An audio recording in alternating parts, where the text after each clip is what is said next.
Hi friends, చదవాలని interest లేని స్టూడెంట్స్లో మీరు కూడా ఒకరా? మీకు ఇంట్రెస్ట్ లేకపోయినా కూడా బలవంతంగా చదవాల్సి వస్తుంది కదా.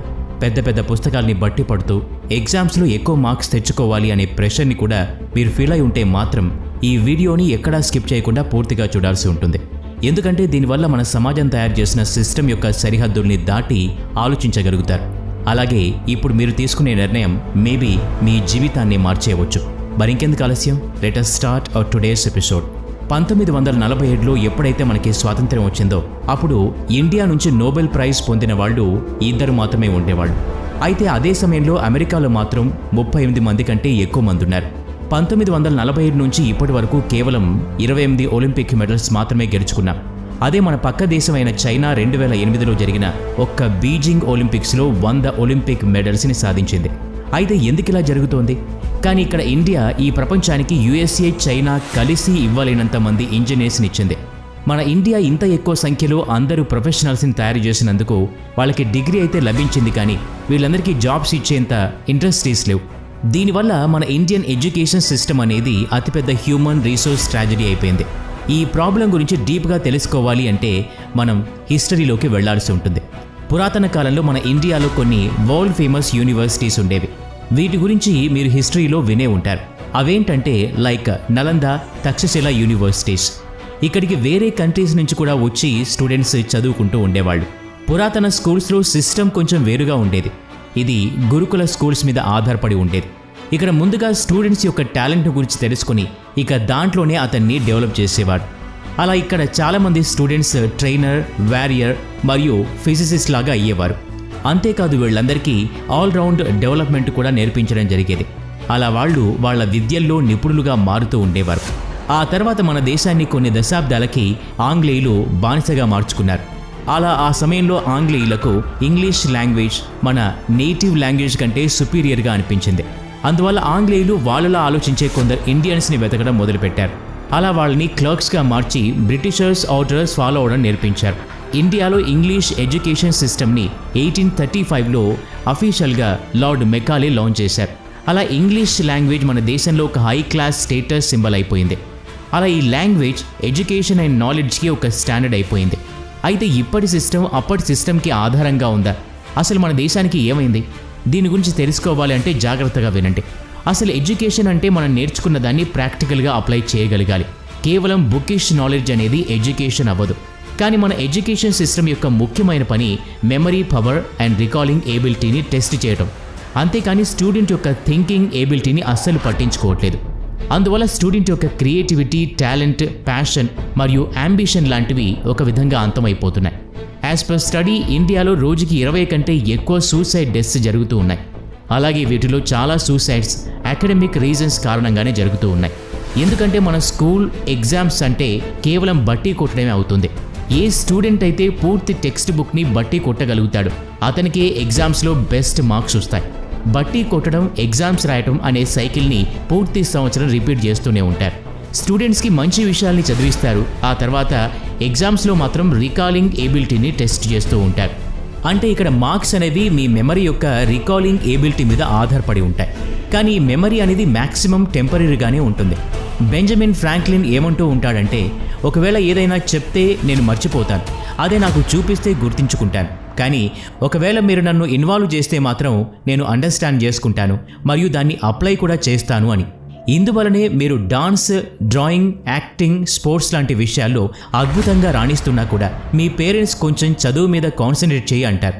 మన ప్రపంచంలో icons like Bill Gates, Steve Jobs, Benjamin Franklin, Walt Disney, Mark Zuckerberg మరియు రిచర్డ్ బ్రాన్సన్ లాంటి ఎక్స్ట్రీమ్లీ సక్సెస్ఫుల్ పర్సనాలిటీస్లో కామన్గా ఏముంది అని మీరు చెప్పగలరా? అదేంటంటే వీళ్ళందరూ కూడా కాలేజ్ ఆర్ స్కూల్ లెవెల్స్లోనే డ్రాప్ అవుట్స్. ఆ తర్వాత వాళ్ళు టాలెంట్, ప్యాషన్ అండ్ హార్డ్ వర్క్ని యూజ్ చేసి ఇంటర్నేషనల్ లెవెల్లో పేరు సంపాదించారు. కానీ చదువు మంచిది కాదు అని దీని అర్థం కాదు. ఎందుకంటే ఎవరికైతే ఇంట్రెస్ట్ ఉందో వాళ్ళు ఖచ్చితంగా చదువుకోవాలి. అయితే చదువులో వెనుకబడి మిగతా విషయాల్లో ఇంట్రెస్ట్ ఉండి ఏదైనా కొత్తగా చెయ్యాలి అనుకుంటున్న వారి పరిస్థితి ఏంటి? పిల్లల వివిధ రకాల ఏబిలిటీస్ మీద ఫేమస్ సైంటిస్ట్ అయిన Einstein, every child is a genius, but if you judge a fish by it's ability to climb a tree, then it will never see entire life thinking it to be stupid. ఇక్కడ ఫిష్కి ఈదడం వచ్చు, చెట్లు ఎక్కడం కాదు. అలాంటప్పుడు ఎందుకని ఫిష్కి చెట్లు ఎక్కమనకుండా swimming చేయమని encourage చేయకూడదు? ఎవ్రీ చైల్డ్కి ఇన్ఫినైట్ లెర్నింగ్ పొటెన్షియాలిటీ ఉంటుంది. కానీ వీళ్ళని సరైన దిశకి ఛానలైజ్ చేయలేకపోతున్నారు. ప్రతి స్టూడెంట్ కూడా డిఫరెంట్ అండ్ యూనిక్. కానీ ఇక్కడ మన ఎడ్యుకేషన్ సిస్టమ్ ఇలాంటి విషయాల్ని నమ్ముతోందా? ఎందుకంటే ఎడ్యుకేషన్ సిస్టమ్ని ఒక బిజినెస్ మోడల్ చేయడం జరిగింది. అన్ని ఎడ్యుకేషనల్ ఇన్స్టిట్యూషన్స్ కూడా వేస్ట్ అండ్ ప్రాఫిటబుల్ అని చెప్పలేం.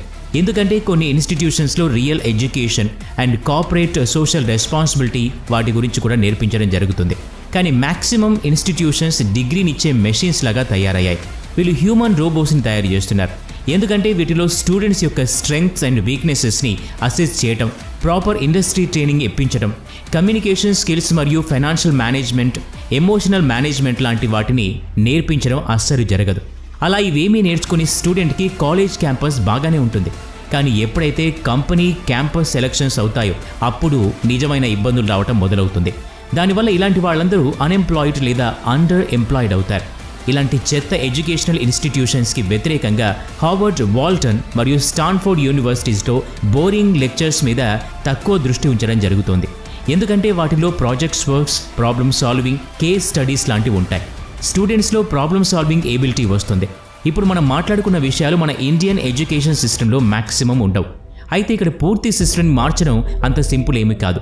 కానీ గవర్నమెంట్ తలుచుకుంటే అంత కష్టం కూడా కాదు. ప్రాఫిట్ సంపాదించడం తప్పేమీ కాదు. ఎందుకంటే ఎడ్యుకేషనల్ ఇన్స్టిట్యూషన్స్ ఓపెన్ చేసి మెయింటైన్ చేయాలంటే చాలా డబ్బు ఖర్చు అవుతుంది. కానీ వీళ్ళు వాళ్ళ ప్రాఫిట్స్ని కొంచెం తగ్గించుకొని ఎడ్యుకేషన్ సిస్టమ్ మీద కొంచెం కానీ శ్రద్ధ తీసుకుంటే మన దేశ భవిష్యత్తుకు ఎంతో మేలు చేసిన వారు అవుతారు. ఎందుకంటే ఈరోజు బాలలే రేపటి పౌరులు. కాబట్టి ఈ విషయంలో మన గవర్నమెంట్ కూడా బాధ్యత ఉంటుందా? ప్రతి సంవత్సరం యుఎస్ ఎడ్యుకేషన్ సిస్టమ్ కోసం మొత్తం జీడిపిలో 5.22% ఖర్చు పెడుతుంది. అలాగే జర్మనీ 4.95% మరియు యూకే 5.72% ఎడ్యుకేషన్ సిస్టమ్ మీద ఖర్చు పెడతాయి. కానీ ఈ అన్ని దేశాలకు వ్యతిరేకంగా మన దేశం జీడిపిలో కేవలం 3.8% మాత్రమే ఖర్చు పెడుతోంది. అలాగే మన పాపులేషన్కి ఇంత తక్కువ పర్సెంట్ మనీ సఫిషియెంట్ కాదు. 60 years ముందు ఇండియా మరియు చైనాల యొక్క ఎకానమీ దాదాపు ఒకేలా ఉండేది. కానీ ఈరోజు చైనా దగ్గర $12.1 trillion ఎకానమీ ఉంది. అదే మన ఇండియా కేవలం $2.3 trillion ఎకానమీ దగ్గర ఆగిపోయింది. ఎకానమీలో ఇంత ఎక్కువ డిఫరెన్స్కి స్కిల్ బేస్డ్ క్వాలిటీ ఆఫ్ ఎడ్యుకేషన్ని స్టూడెంట్స్కి అందించకపోవటమే ప్రధాన కారణం. స్కూల్ స్టూడెంట్స్లో థింకింగ్ ఎబిలిటీని డెవలప్ చేయడానికి వాళ్ళ యొక్క క్యూరియాసిటీ మీద దృష్టి పెట్టాల్సిన అవసరం ఉంది. ఒక క్యూరియస్ మైండ్ అనేది ఒక ఫెర్టైల్ గ్రౌండ్ అవుతుంది. దీంట్లో నాలెడ్జ్కి సంబంధించి ఎలాంటి మొక్కనైనా నాటవచ్చు. అంతేకాదు అకాడమిక్ ఇంటెలిజెన్స్తో పాటు పర్సనల్ ఎడ్యుకేషన్ మరియు సెల్ఫ్ డెవలప్మెంట్ గురించి కూడా నేర్పించడం చాలా ఇంపార్టెంట్. నాలెడ్జ్ అండ్ స్కిల్తో పాటు character building, confidence building, philosophy, art, nature లాంటి ఎన్నో విషయాల మీద కూడా దృష్టి సారించవచ్చు. అలాగే స్ట్రెస్ అండ్ డిఫికల్ట్ కండిషన్స్లో స్టూడెంట్ ఓన్గా హ్యాండిల్ చేసేలా ట్రైనింగ్ ఇవ్వడం కూడా అవసరం. మన ఇండియన్ స్కూల్స్లో మోరల్ సైన్స్ అనే ఒక సబ్జెక్ట్ ఉంటుంది. కానీ అది మనం మార్క్స్ ఆర్ గ్రేడ్స్ కోసం మాత్రమే చదువుతాం. దీంట్లో ఎలాంటి మోరల్ వాల్యూస్ గురించి నేర్పించడం జరగదు. ఈ ఎడ్యుకేషన్ కూడా ఒక మంచి సొసైటీని బిల్డ్ చేయడానికి చాలా అవసరం. ఒకవేళ ఇండియాలో బెస్ట్ ఎడ్యుకేషన్ సిస్టమ్ తయారైతే అప్పుడు best doctors, engineers, innovators, scientist, sports man, artist, photographers లాంటి ఎంతోమంది క్రియేట్ అవుతారు. అప్పుడు ఎడ్యుకేషన్ సిస్టమ్ వల్ల మన కంట్రీ యొక్క డెవలప్మెంట్ చాలా తొందరగా ఉంటుంది. కానీ ఎడ్యుకేషన్ సిస్టమ్ చేంజ్ అవ్వకపోవటం మన చేతిలో లేదు. కానీ ఇక్కడ మనం తెలుసుకోవాల్సిన విషయం ఏంటంటే బట్టి పట్టి చదివే నాలెడ్జ్ టెంపరరీ మాత్రమే. కానీ క్యూరియాసిటీతో ప్రాక్టికల్గా అప్లై చేయగలిగే చదువు నిజంగా ట్రూ నాలెడ్జ్ అవుతుంది. దీంతో పాటు పర్సనల్ అండ్ సెల్ఫ్ డెవలప్మెంట్ మీద కూడా ఇన్వెస్ట్ చేయటం అనేది మనల్ని ఇంకా నాలెడ్జబుల్గా మారుస్తుంది. సో ఫ్రెండ్స్, ఈ వీడియో వల్ల మీకు కొన్ని కొత్త విషయాలు తెలిసి ఉంటాయని అనుకుంటున్నాం. అలాగే మన ఇండియన్ ఎడ్యుకేషన్ సిస్టమ్ గురించి మీ అభిప్రాయాన్ని కామెంట్ సెక్షన్లో తెలియచేయండి. వీడియో నచ్చితే లైక్ చేయండి, షేర్ చేయండి. అలాగే మన ఛానల్ని సబ్స్క్రైబ్ చేసుకుని పక్కనే ఉన్న బెల్ ఐకాన్ని యాక్టివేట్ చేసుకోండి. Thanks for watching.